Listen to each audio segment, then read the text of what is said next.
Okay, here we're looking for absolute max and min of a function on an interval. And in fact, it is a continuous function on a closed interval. So we are guaranteed to find an absolute max and an absolute min. The way we're going to do that is we're going to look at critical points in the interior of the interval and the endpoints of the interval. So to get critical points, I'm going to need the derivative. So that's going to give me 2x to the minus 1/3 minus 1. Or 2 over x to the 1/3 minus 1, if I like it that way. So I ask my questions. When is the derivative equal to 0? And when is the derivative undefined, where the original function was defined? Okay, so when is the derivative equal to 0? Well, so I would need 2 over x to the 1/3 minus 1 equal to 0. Or in other words, 2 over x to the 1/3 equal to 1. Or in other words, x to the 1/3 equal to 2. Cubing both sides, x of 8. Okay. When is this derivative undefined?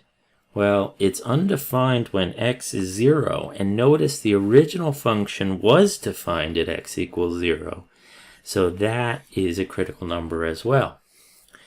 So I have the critical numbers of 0 and 8, and I have endpoints, -8 and 27, and so I need to check this function, its value, at all of these points.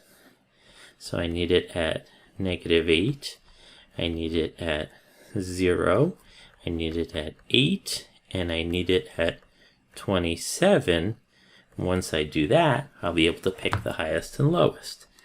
So let's plug this in. 3 is -8 to the 2/3 minus -8. So that gives 12 plus 8 is 20. At 0, I get 0 minus 0. I get 0. At 8,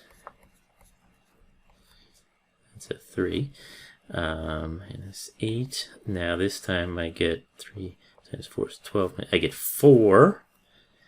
And at 27, 27 to the 2/3 minus 27.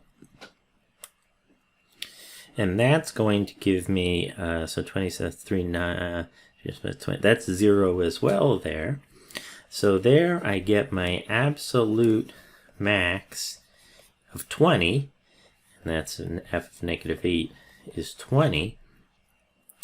And I get my absolute min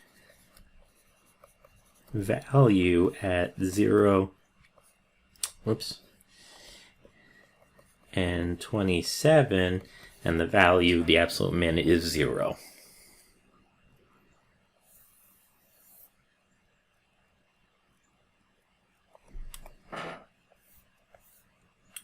Okay, so let's take another look at the application of derivative in the mean value theorem. Determine if the mean value theorem applies. If so, what is or are the values of c such that the derivative at point c is equal to the average rate of change, or in other words, f of b minus f of a over b minus a. Well, I have to ask myself, is f of x continuous on this closed interval, and is f of x differentiable on the open interval?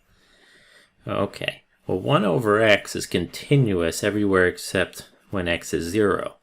And since that's not on our interval, we're fine.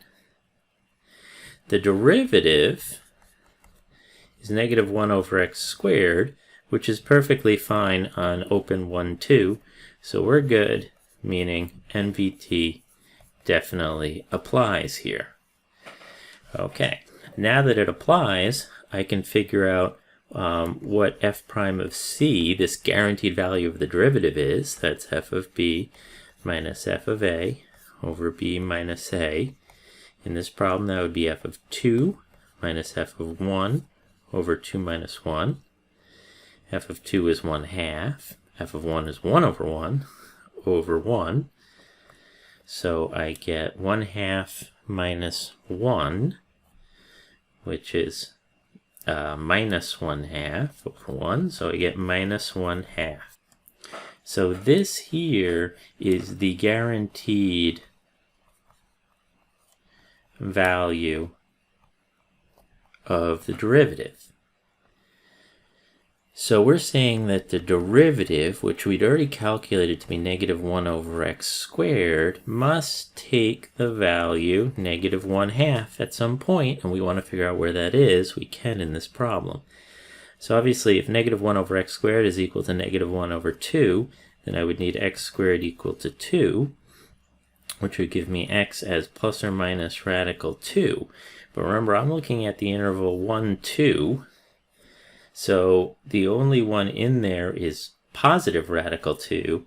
So that means that my c is radical 2.